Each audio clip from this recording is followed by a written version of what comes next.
Olá, é um prazer ter você com a gente nesse novo episódio da quarta temporada do YesCast, o podcast oficial do Instituto de Estudos de Saúde Suplementar. Sou Patrícia Queiroz, assessora de comunicação do IES, e seguirei com você no episódio de hoje.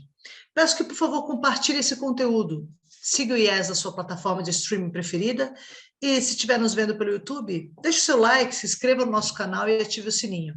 Acompanhe também o IES nas redes sociais. Todos os dias nós temos conteúdos novos por lá. Bem, nós estamos na quarta temporada do YesCast e nela estamos abordando o conteúdo do livro Saúde nas Empresas, a promoção de uma ideia sustentável, lançado recentemente pelo Instituto. Se você ainda não conhece a obra, faça o download gratuito pelo site do IES, acessando o nosso site, www.ies.org.br. Ao longo dessa temporada, nós temos tido a honra de contar com a participação de cada um dos autores dos artigos da obra, que tem nos dado mais detalhes sobre os temas que eles abordaram.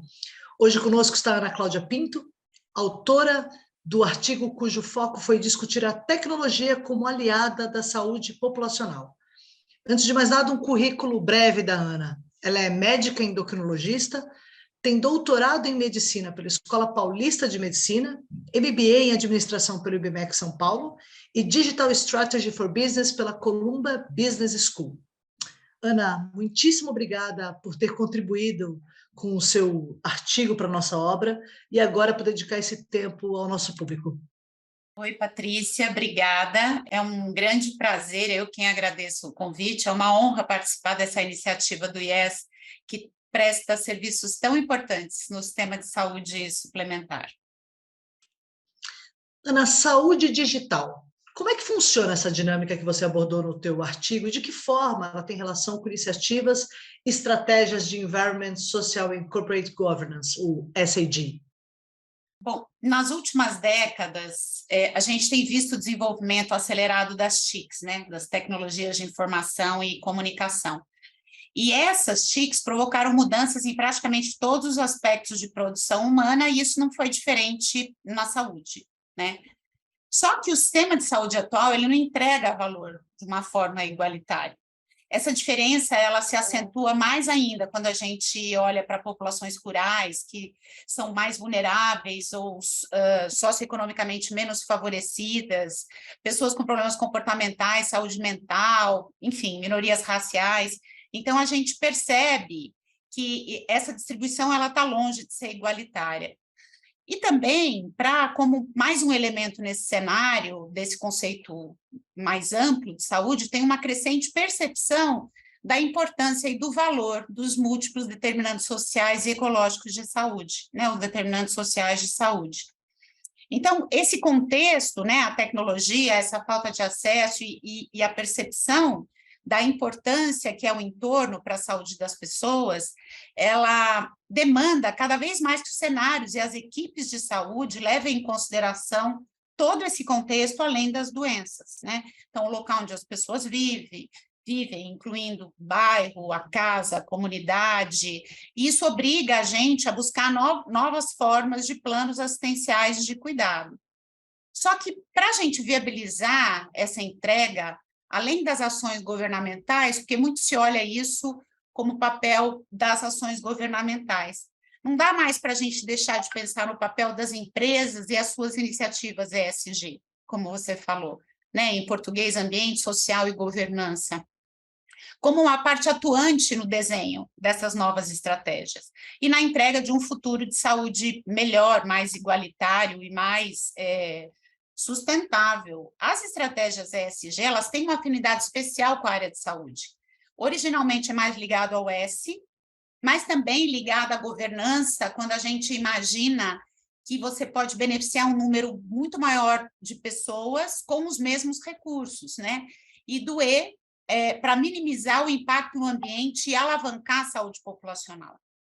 Então, por isso tudo, no setor de saúde, o tema de ESG é importante para a sustentabilidade do próprio sistema e cada vez mais os consumidores e investidores, eles cobram que essas práticas estejam associadas às boas práticas, aos aspectos ambientais, sociais, de governança e que permeiem a estrutura das companhias como um todo. né? Isso a gente vê no Brasil, por exemplo, teve um levantamento da consultoria Luviwan, que mostrou que 29%, houve um crescimento de 29% do número das companhias listadas na Bolsa Brasileira que tem metas ambientais, né? Então, acho que para concluir, as atuações ESG nas empresas, elas podem ir muito além da filantropia, colaborando na construção de ecossistemas de saúde digital que possam levar atendimento de qualidade às populações com maior dificuldade de acesso e evitando desperdício de recursos que são tão raros e tão preciosos, né? E à medida que as ferramentas digitais de saúde se tornam cada vez mais sofisticadas e capazes de capturar também os determinantes sociais de saúde, os médicos, cuidadores podem aprender mais sobre o indivíduo no contexto das suas vidas diárias, incluindo as preferências, os valores, as interações sociais, as exposições aos riscos. Isso tudo vai ajudar esses profissionais a fornecer cuidados preventivos e agudos e restaurar a saúde depois de um episódio de doença. Você acha que os profissionais estão prontos para essas transformações? E se estão, se não estão, quais os desafios para prepará-los, para formá-los para esse novo cenário? Então, a transformação da saúde, ela envolve dois aspectos macro importantes, né? Primeiro, a entrada da tecnologia das TICs, né? Da tecnologia da informação e comunicação. E a segunda, que é a base para o atendimento populacional, certo? Então, acho que assim, a gente sai daquele contexto onde eu tenho o profissional junto com a pessoa ali, focando ali só no aspecto da doença dela, naquele momento do encontro, para utilizar outras ferramentas, que isso para os profissionais de saúde já é um desafio, mas também para mudar essa relação, né? É o que a gente chama, é um iceberg, né? O que está em cima da água é o que a gente está olhando, que é o relacionamento individual do profissional de saúde com a pessoa. Mas essa ampliação para o atendimento de base populacional, ela se torna e se mostra cada vez mais importante. Essa mudança, ela requer um conjunto de habilidades que não eram abordadas anteriormente na educação, da maioria dos médicos e outros profissionais de saúde que estão aí atuando. Então, esse vai ser um primeiro desafio.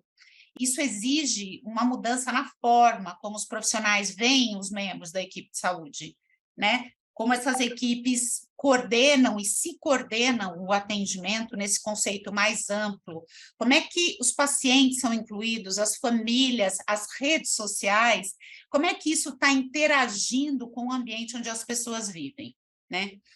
E eu acho que esse é um ponto, né? E também a transformação da saúde, ela passa pela educação, porque os médicos, os profissionais de saúde, eles devem ser capazes de se comunicar com o paciente usando uma linguagem adequada e com processos de tomada de decisão compartilhados. Isso também é muito novo, né? O profissional de saúde, normalmente, ele está acostumado que ele tem o conhecimento, ele diz o que vai ser feito e o paciente vai aceitar. E a gente sabe que, no fim, não funciona, né? Porque as pessoas não fazem.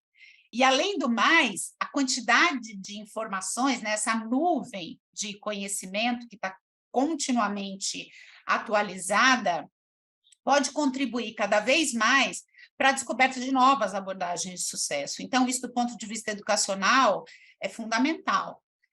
Então, essas perspectivas, elas trazem uma marca importante sobre as funções tradicionais que são centradas no médico, né? E passa também pela transformação da sociedade, através de uma legislação que seja mais apropriada e das empresas contribuindo através da aplicação desses conceitos de ESG, ou seja, toda a dinâmica mudou, né? Aquela coisa do profissional de saúde, do médico e do paciente, ela não existe mais. Ela até existe, mas ela não é suficiente.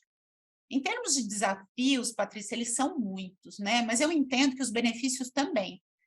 Porque, além do desafio da transformação da tecnologia, a gente observa uma escassez da mão de obra de profissionais de saúde. Isso está se tornando cada vez mais sério, isso se intensificou depois da questão da Covid, né? Passa pela formação, atração, retenção, enfim.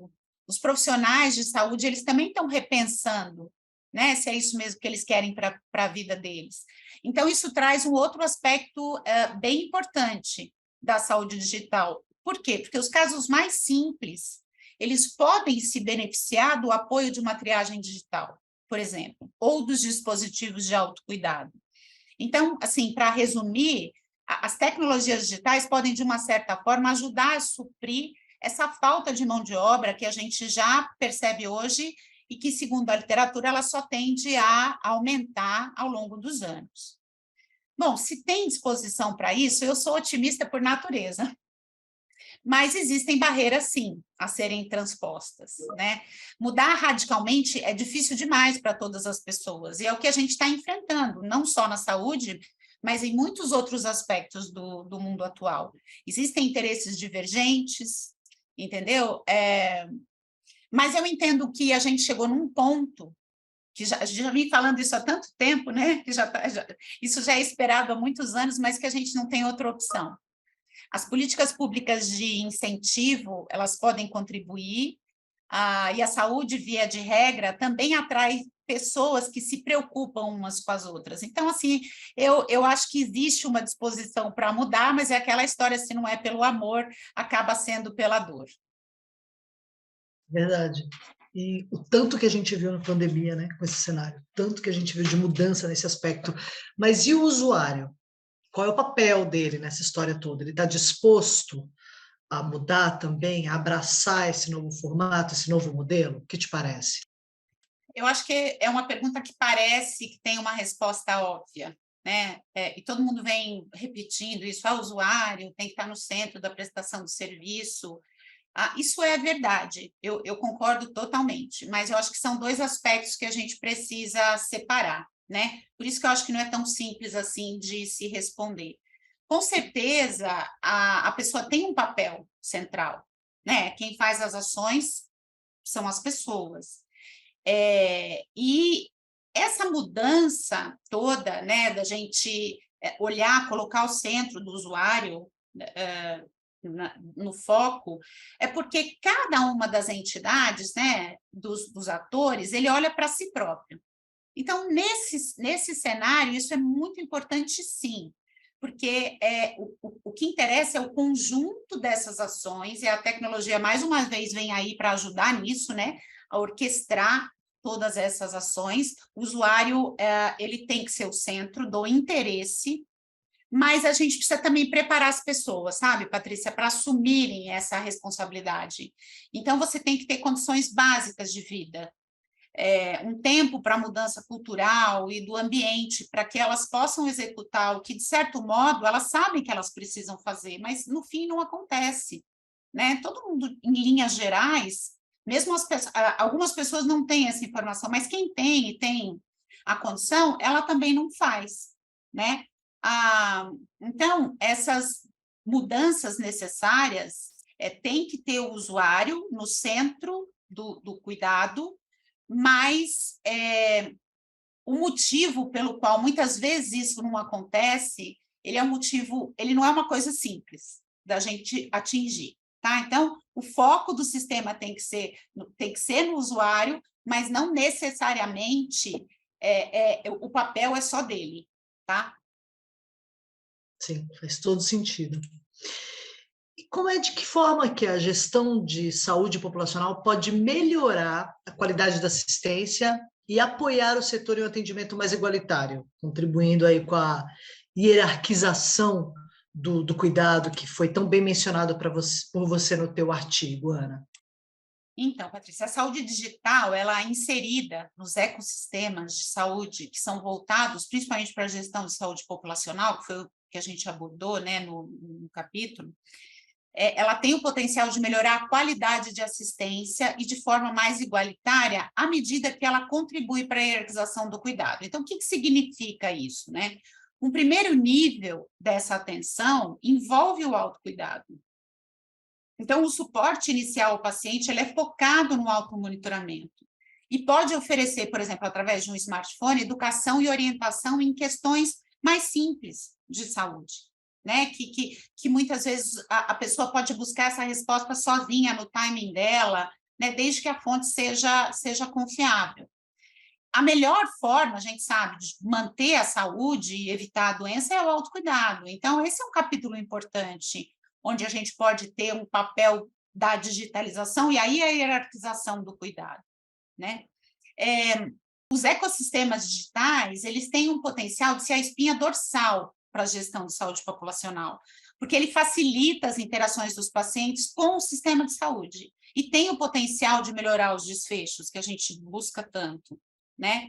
O objetivo, ele é endereçar os problemas de acesso, gestão e qualidade de saúde, aprimorando o cuidado através dessa jornada integrada e cada vez mais personalizada, que a gente fala, né, medicina 4P. Do paciente, que é suportada por uma forte inteligência de dados. Quer dizer, eu tenho cada vez mais uma quantidade absurda de dados enorme, né? Por si só, isso já impossibilita o ser humano sozinho de avaliar todas essas possibilidades, e quando isso se torna personalizado, isso dificulta mais ainda. Então, essa inteligência aí que permeia a hierarquização do cuidado, ela é muito importante, mas os cuidados mais simples podem ser executados pela própria pessoa, certo? E a partir do momento em que ela precisa de cuidados mais complexos, ou ela tem a necessidade de conversar com alguém, ela tem isso totalmente à sua disposição, né? A gente imagina que no futuro os recursos e serviços que vão formar os ecossistemas de saúde, eles vão incluir as modalidades de cuidado tradicional e a prestação em locais tradicionais. Haverá uma ênfase no autocuidado virtual, monitoramento remoto e cuidados prestados em casa. A gente tem visto cada vez mais que esse cuidado dentro do domicílio, ele tende a abranger, inclusive, rede social, certo? E as redes comunitárias das pessoas, com foco nos determinantes sociais de saúde, interação com a comunidade, necessidades sociais não atendidas, buscando que essa pessoa seja vista de uma forma integral, holística, como a gente falava há um tempo atrás. Então, a hierarquização que a gente fala é isso, o que eu consigo separar que a pessoa pode fazer através do cuidado digital com o apoio das suas redes e que realmente ela precisa de pessoas ali para ter o melhor cuidado disponível para ela. Inteligência artificial. A gente tem falado dela em diferentes frentes. Na saúde, nesse aspecto que você menciona, como é que ela pode ser usada também como uma ferramenta? O Eric Topol é um cardiologista, é um médico que a gente respeita, eu respeito bastante, acompanho, né? E ele é pioneiro nessa questão da saúde digital. Então, ele diz que a gente está num momento único da história da medicina, com a convergência da genômica, dos biosensores, do registro eletrônico do paciente, né? Dos prontuários, os smartphones, enfim. E a inteligência artificial, para dar sentido a essa enorme quantidade de dados que a gente também citou nas outras, durante a nossa conversa aqui. Então, associado a esse volume enorme de informações, os avanços combinados com a inteligência artificial, eles podem traduzir modelos teóricos em tecnologias utilizáveis, certo? Então, eu posso extrair aquela quantidade absurda de informações que eu recebo em alguma coisa que possa ser aplicada na prática, né? A maioria dos fundamentos conceituais da inteligência artificial, eles não são novos. No entanto, essa integração do volume crescente de dados com a capacidade de interpretação é que vai marcar uma mudança fundamental nas expectativas para a próxima geração de médicos e serviços de saúde. Do ponto de vista prático, o que eu estou querendo dizer? É impossível acompanhar a quantidade de informações novas que aparecem todos os dias. É impossível. Eu já sinto isso, gente, há pelo menos 25 anos. Né? Quando eu fazia doutorado, eu falava, meu Deus, como é que eu vou acompanhar essa quantidade de informações? Então, você imagina hoje, né? Porque o cérebro humano, ele pode facilmente prever uma taxa de crescimento aritmético, até geométrico. Mas as implicações desse crescimento exponencial e contínuo, elas são muito difíceis de serem compreendidas pela mente humana. Então, e aí tem se falado demais, né, da inteligência artificial generativa, né, do chat GPT, Mas é desse volume de conhecimento que a gente está se referindo. Tá? Eu não estou discutindo aqui se o ChatGPT é bom, é ruim, se está pronto, se não está pronto, tá? Mas, assim, existe uma demanda de uma ferramenta de inteligência artificial para que a gente possa processar da melhor forma todas as informações, né? Então, seguindo essa linha, eu acho que vai ser bastante útil no suporte para a decisão clínica, né? Eu acho que vai amplificar muito a inteligência médica e vai ajudar o médico a tomar uma decisão melhor. Eu tenho certeza disso, né? Por exemplo, aí eu vou conseguir também ter condutas melhores e hierarquizar. Ainda na linha da hierarquização, eu posso separar os atendimentos, né? Uma equipe ambulatorial intensiva, ela não precisa atender a todos, mas ela pode ser direcionada apenas para aqueles pacientes que são de alto risco. Então, assim, além de ajudar nas melhores condutas, a inteligência artificial pode guiar também os casos que precisam de um atendimento prioritário, né? Eu acho que a educação em saúde será um alvo super importante, né?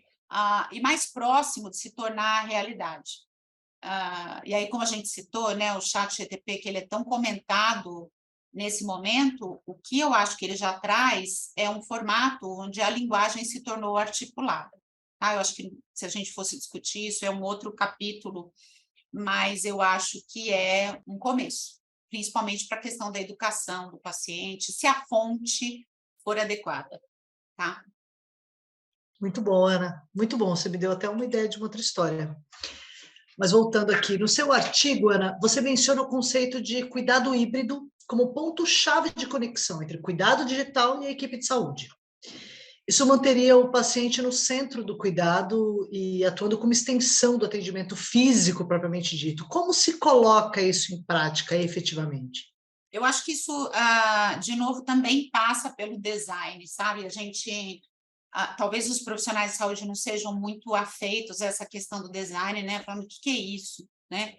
Mas, na prática, eu penso que quanto mais fácil for conseguir determinada resposta, né, mais essas pessoas vão utilizar esse recurso. Então, por exemplo, se a pessoa ela não consegue obter as respostas que ela precisa no primeiro nível digital, passa para um segundo nível, entendeu? Que é onde ela tem um contato com um profissional de saúde. Esse contato pode ser síncrono ou pode ser assíncrono, por exemplo, até chegar num atendimento presencial quando necessário, né? Então, quando eu falo de cuidado híbrido, é isso que a gente está querendo dizer, né? Qual é a melhor jornada de saúde híbrida? Que eu tenho certeza que isso vai acontecer, eu tenho. Porque uma hora vai ser tão fácil você conseguir as informações, né? Por exemplo, a gente com serviço de telemedicina, durante os picos da pandemia, gente, era assim, ó, você passar de atender num mês 25 mil pessoas, para o mês seguinte passar para 50 mil e no outro para 100 mil.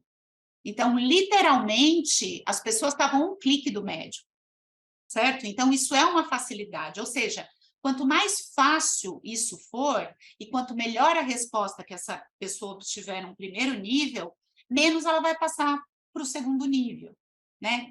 Então, a jornada híbrida é isso, ela é guiada por ferramentas de inteligência artificial e tem o potencial de melhorar a qualidade assistencial, ao mesmo tempo que pode reduzir os custos com procedimentos desnecessários e tornar muito mais fácil o acesso, além de igualitário, pegando um gancho com o começo da nossa conversa, né? Essa jornada híbrida, ela também pode contribuir para reduzir o impacto da escassez de mão de obra, que a gente comentou, né? Tem uma previsão de escassez de 18 milhões de profissionais de saúde até 2030, não está longe isso globalmente, né?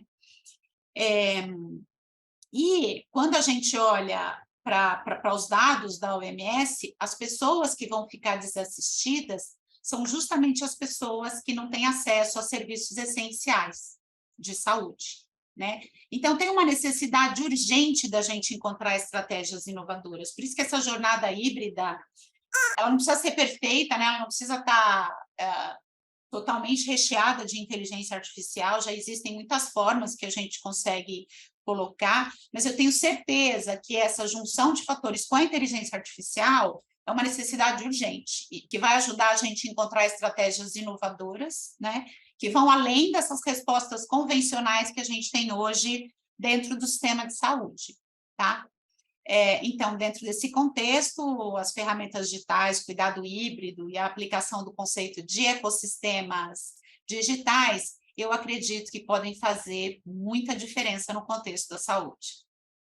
Ana, muito obrigada pela sua participação, foi excelente. E chegamos assim ao fim desse episódio do YesCast, o podcast oficial do Instituto de Estudos de Saúde Suplementar. Se você quiser saber mais sobre esse ou os demais capítulos do livro, reforço, por favor, faça o download gratuito da obra pelo site do IES. Não esqueça, o YesCast tem novos episódios todas as terças e sextas-feiras, e pode ser acompanhado na sua plataforma de áudio preferida, e também no YouTube do IES. Muito obrigada a todos que nos ouviram, e até o próximo episódio. Tchau!